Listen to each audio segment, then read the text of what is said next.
प्यारे बच्चों नमस्कार, मैं दिनेश शाश्वत आप सभी का स्वागत करता हूं। आप सभी लोग बिहार बोर्ड परीक्षा देने वाले हो बहुत जल्द और आप सबको डर लग रही सर हिंदी व्याकरण में ऐसा कुछ बता दीजिए जिससे मेरे 50 के 50 पूरे प्रश्न बन जाए।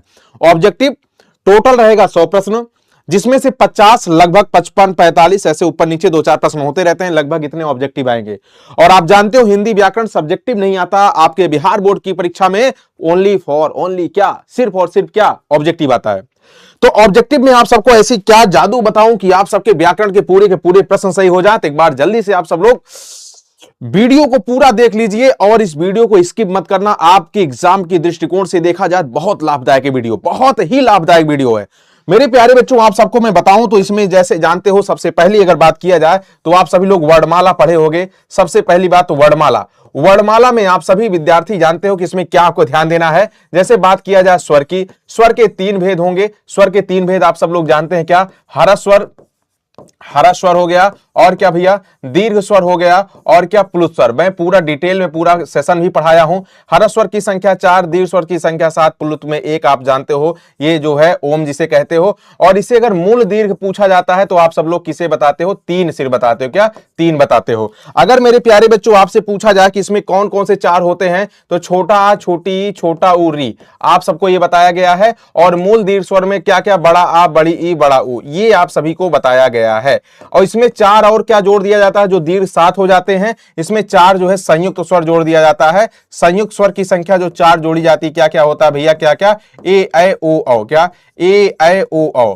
आप सब लोग ये भी ध्यान देना है, संयुक्त स्वर में भी आता है, दीर्घ स्वर में भी आता है। इतनी बात आप सबको यहां पता होना चाहिए। इसी तरीके से अगर बात किया जाए व्यंजन की, तो व्यंजन के भी 3 भेद आपको बताए गए हैं।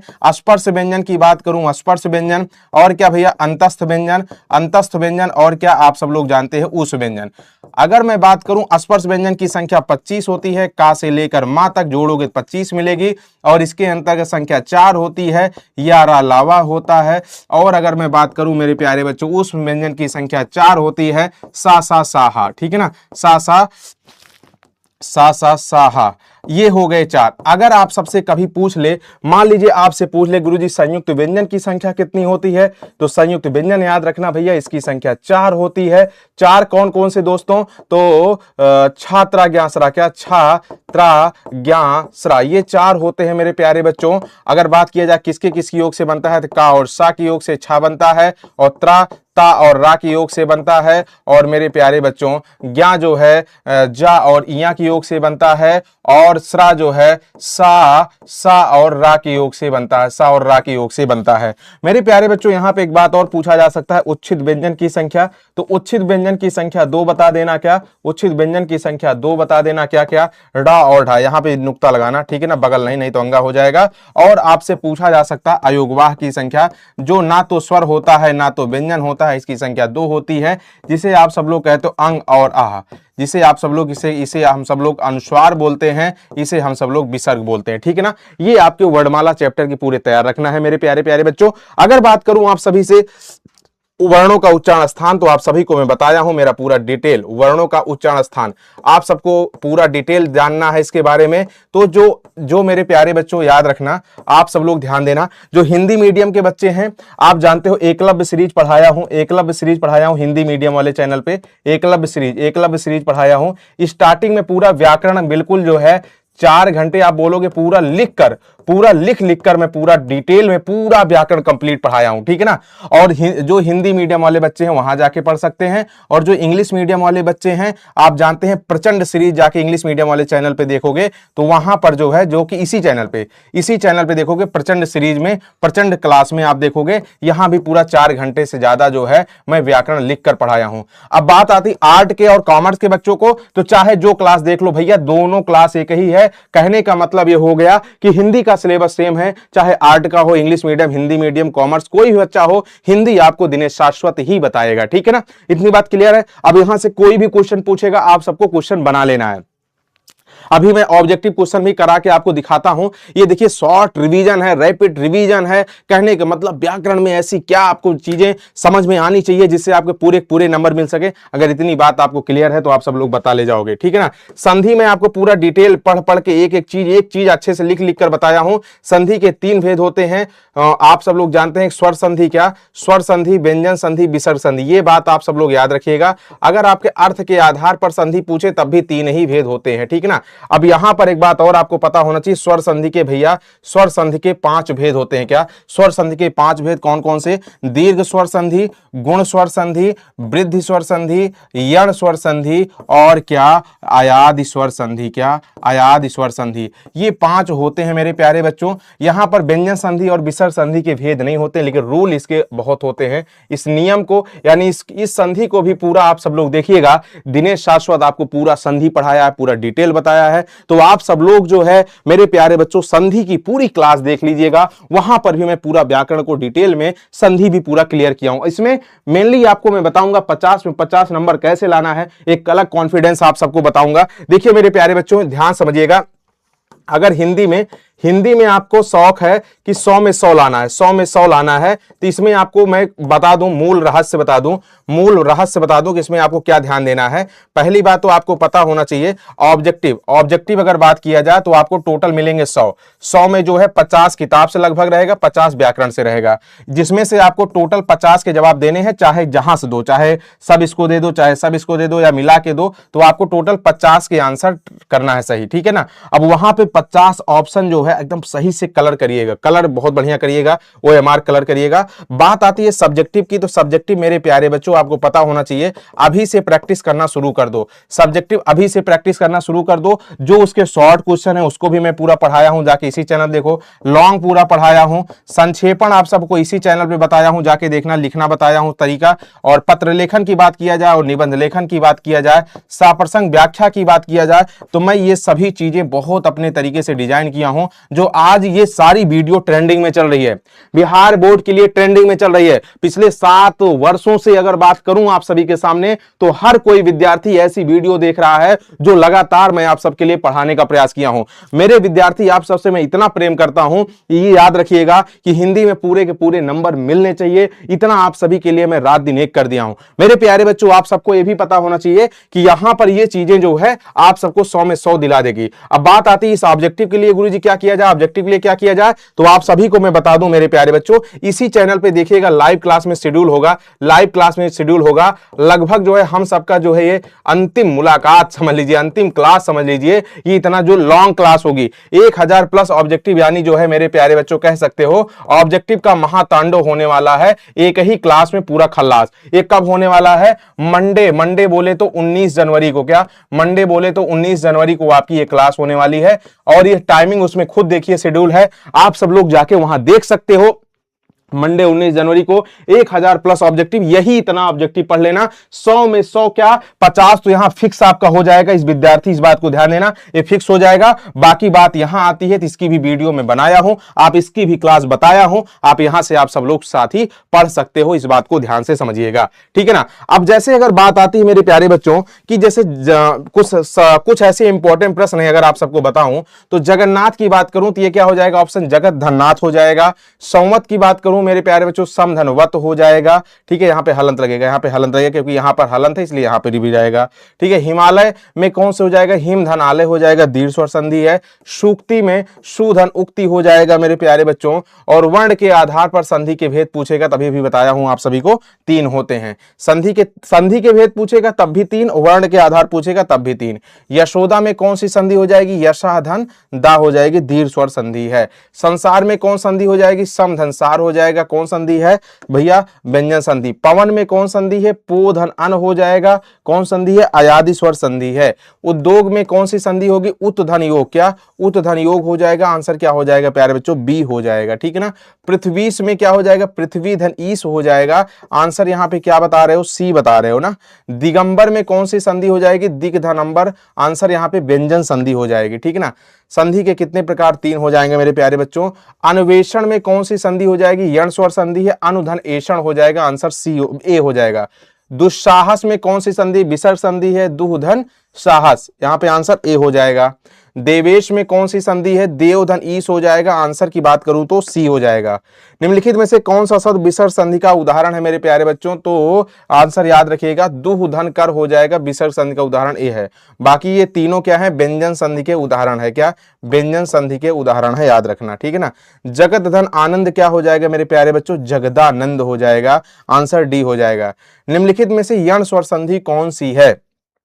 तो यदि धन अप, आंसर यहाँ पे क्या हो जाएगा? ए हो जाएगा, क्योंकि ये सभी जो है ये गुण संधि है। देवधन ऋषि, ये जो है दीर्घ संधि है, विद्या धन अर्थी, और ये आयादि संधि है चे धन अन। याद रखना मेरे प्यारे प्यारे विद्यार्थी। अगर बात करूं सज्जन की तो सत धनजन, यहाँ पे व्यंजन स्वर संधि है। रमेश की बात करूं तो रमा धन ईश, इसमें कौन संधि है? गुण संधि है। राजकुमार, देखिए समास की बात आई, समास में थोड़ा सा भी चर्चा कर दूं आप सभी से। समास की बात करेगा ना तो मेरे प्यारे बच्चों याद रखना, समास का शाब्दिक अर्थ क्या होता है? संक्षेप होता है। क्या? संक्षेप होता है, ये बात याद रखिएगा। क्या होता है? संक्षेप होता है। अब यहां पर आप सब लोग ध्यान देना, अगर मुख्य रूप से पूछेगा, मुख्य रूप से समास के 4 भेद होते हैं, और बाकी अगर ये पूछे कि केवल समास के भेद पूछे केवल, तो आप सबको 6 बताना। क्या? तो आप सबको 6 बताना है।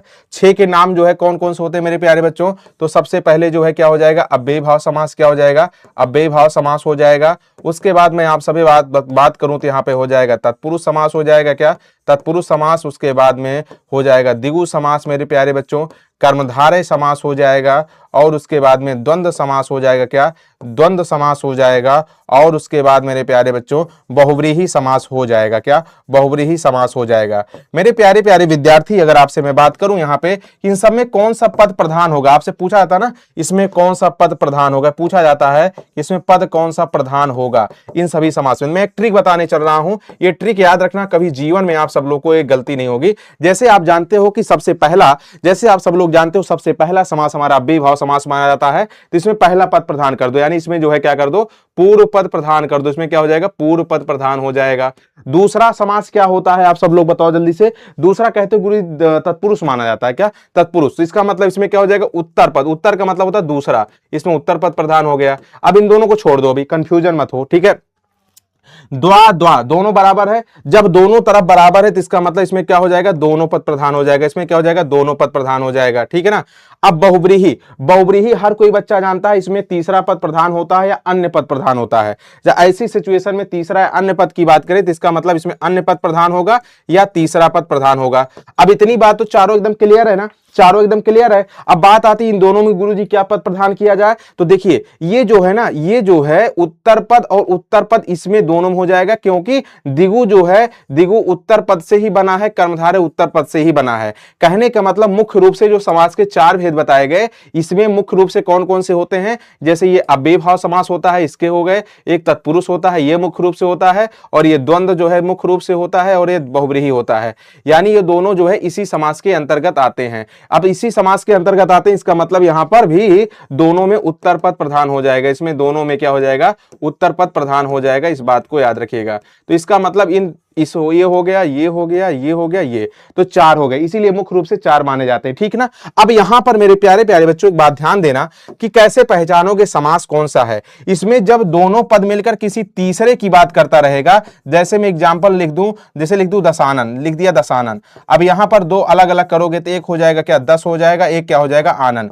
दो अलग अलग हो गया। अब आनन का अर्थ होता है मुख, इसका मतलब क्या हो गया भैया? 10 का भी अर्थ निकल रहा है, आनन का भी, दोनों मिला के किसी तीसरे की बात करेगा। किसका मुख है? 10 मुख किसके हैं? तो यानी रावण के। तो यानी ये तीसरा अर्थ निकल रहा है, बहुव्रीहि हो जाएगा।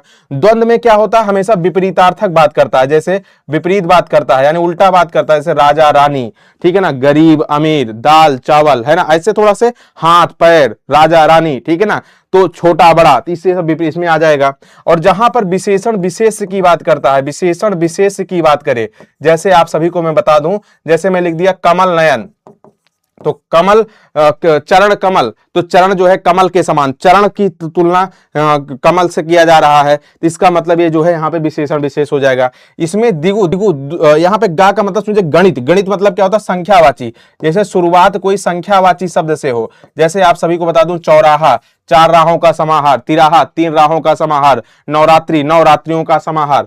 तत्पुरुष में हमेशा जो है कारक के चिन्ह होंगे, क्या कारक के चिन्ह होंगे विग्रह करने पे, जैसे रसोई घर, रसोई के लिए घर, के लिए किसका चिन्ह है, संप्रदान को ना, संप्रदान के लिए, संप्रदान को के लिए। वैसे इसमें लिख दिया मैं, जैसे लिख दिया तुलसीकृत, तुलसी के द्वारा रचित, ठीक है ना। इसमें लिख दिया राजकुमार, राजा का कुमार यानी राजा का कुमार, ठीक है ना। राजकन्या यानी राजा की कन्या। इसमें जहां पे कारक चिन्ह की विभक्ति हो रहेगी वहां उत्तर पद होगी, इसमें हो जाएगा। और इसमें मेरे प्यारे बच्चों तीन बात याद रखना, कभी गलत नहीं होगा। एक, अगर यथा से शब्द कोई प्रारंभ है इसका मतलब वैभव समास होगा, जैसे यथाशक्ति, यथा निर्देश, यथा योग्य, ये सब हो जाएगा। और एक बात याद रखिएगा, कोई उपसर्ग से शुरुआत हो, आ अन ना को छोड़कर, आ अन और ना को छोड़कर, आ अन ना को छोड़कर, इनसे तीन से स्टार्ट हो जाएगा कोई सब, जैसे हो जाएगा क्या, जैसे हो जाएगा अनचाहा, जैसे हो गया नकारा, जैसे हो गया नकाम, जैसे हो गया असमर्थ। इन सब शब्द अगर शुरुआत होगी तो हो जाएगा नए तत्पुरुष समास। बाकी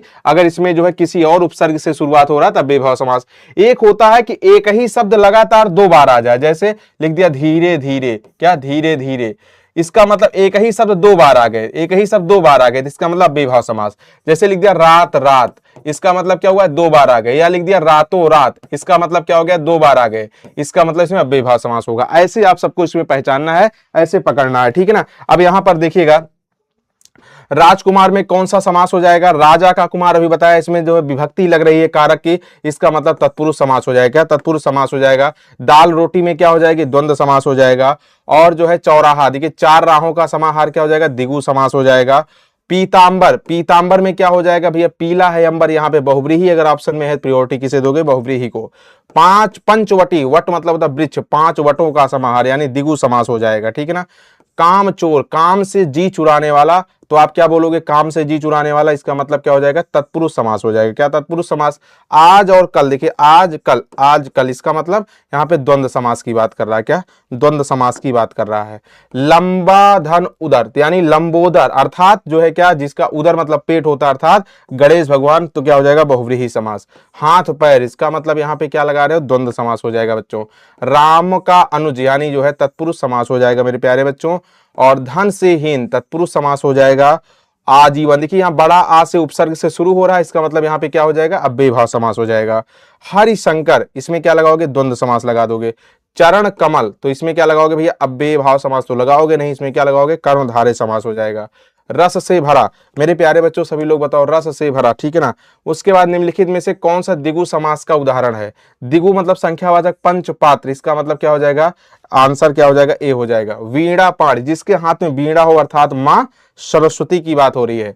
अब यहां विशेषण की बात कर रहा हूं, उससे पहले आप सभी को मैं बता दूं, विशेषण मेरे प्यारे बच्चों ध्यान देना, आपके बिहार बोर्ड में जो भी पूछे जाएगा पहले यहां पे ध्यान देना, इसके चार भेद होते हैं, ठीक है ना। सबसे पहले आप लोग ध्यान देना, गुणवाचक विशेषण, क्या गुणवाचक विशेषण होता है, कहां कहां गुणवाचक विशेषण होगा, कैसे जानोगे। गुणवाचक विशेषण में आपको जानना है जहां पर कोई अच्छाई बताई जाए किसी की, या कोई जो है आप सब लोग ध्यान देना, या बुराई बताई जाए, अच्छाई बुराई बताई जाए, या आकार बताया जाए, छोटा बड़ा लंबा चौड़ा, ठीक है ना, ऊंचा पर्वत छोटा पर्वत, या जो है कोई अवस्था बताई जाए, जैसे रोगी ताकतवर बुढ़ापा, ये सब बता दिया जाए, या कोई रंग की बात किया जाए, काला नीला लाल पीला, इतने शब्द मिलेंगे तो आप सब लोग सीधे बता देना भैया इसमें गुणवाचक विशेषण है। जैसे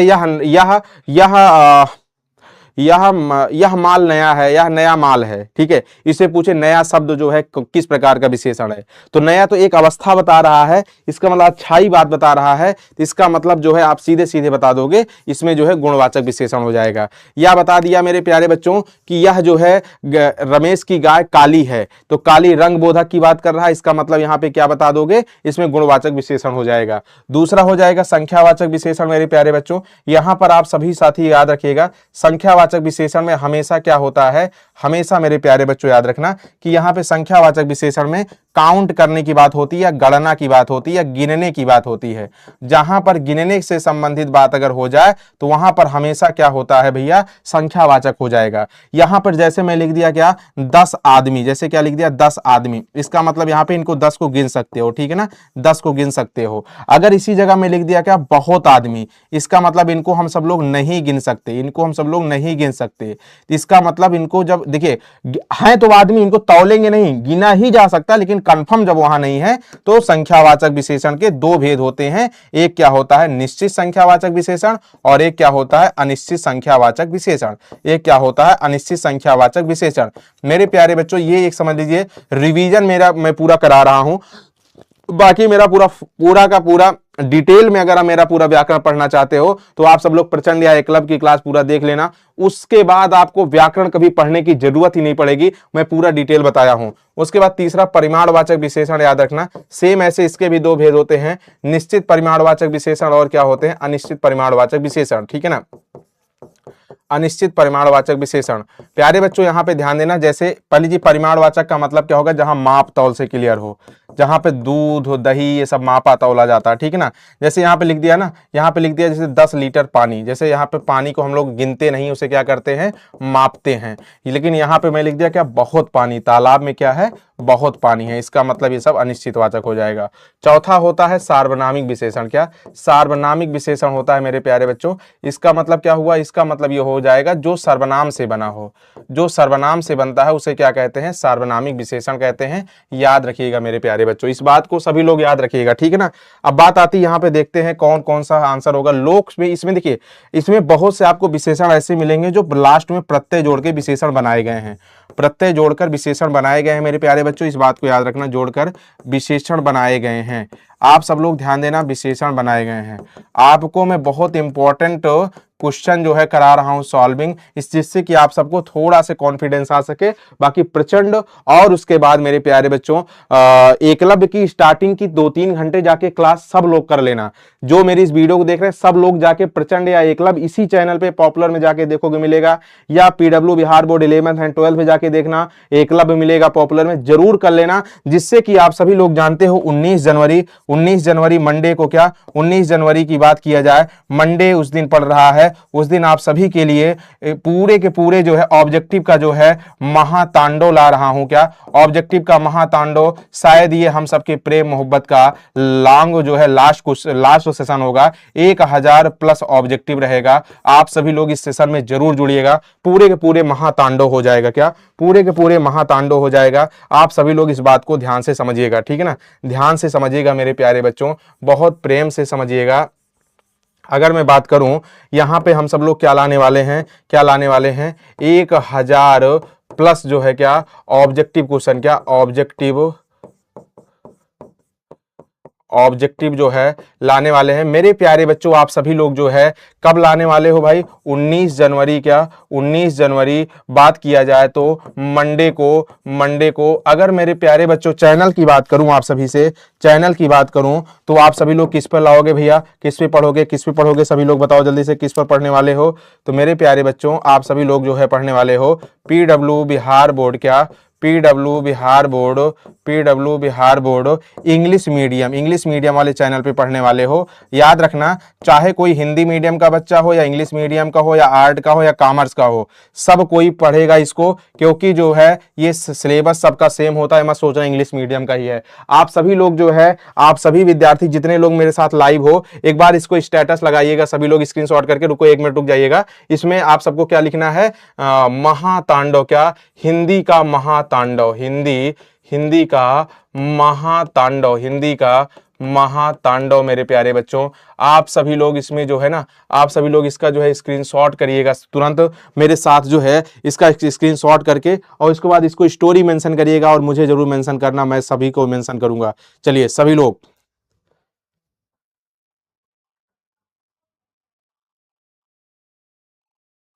हो गया स्क्रीनशॉट, इसको आप सब लोग स्टोरी मेंशन करना। ये बहुत बड़ी क्लास और very very most important class होगी आप सभी की, ठीक है ना, इस बात को याद रखिएगा, आप सभी लोग इस बात को याद रखिएगा। अगले प्रश्न पे आते हैं, इतिहास से बना शब्द क्या हो जाएगा, ऐतिहासिक हो जाएगा। शिव से बना शब्द क्या हो जाएगा, शैव हो जाएगा। और मेरे प्यारे बच्चों ग्राम शब्द से बना हुआ शब्द क्या हो जाएगा, ग्रामीण हो जाएगा। और पुराण शब्द से बना शब्द पौराणिक हो जाएगा। आलस्य शब्द से बना शब्द क्या हो जाएगा, आलसी हो जाएगा। और मेरे प्यारे बच्चों यह नया, देखिए नया शब्द आया ना, इसका मतलब क्या हो जाएगा गुणवाचक विशेषण, लेकिन यहाँ केवल दिया है विशेषण, ठीक है ना। और मामा शब्द से बना विशेषण क्या हो जाएगा, ममेरा बन जाएगा। विकास शब्द से बना शब्द क्या हो जाएगा मेरे प्यारे बच्चों, विकसित, एक सेकेंड यार, विकसित हो जाएगा। और सब धन, धन को हम सब लोग माप तौल भी सकते हैं, इसका मतलब हो जाएगा परिमाण जो है। और यह पुराना माल है, पुराना देखो यहाँ पे आ गया, इसका मतलब यह भी क्या है, हो जाएगा विशेषण हो जाएगा।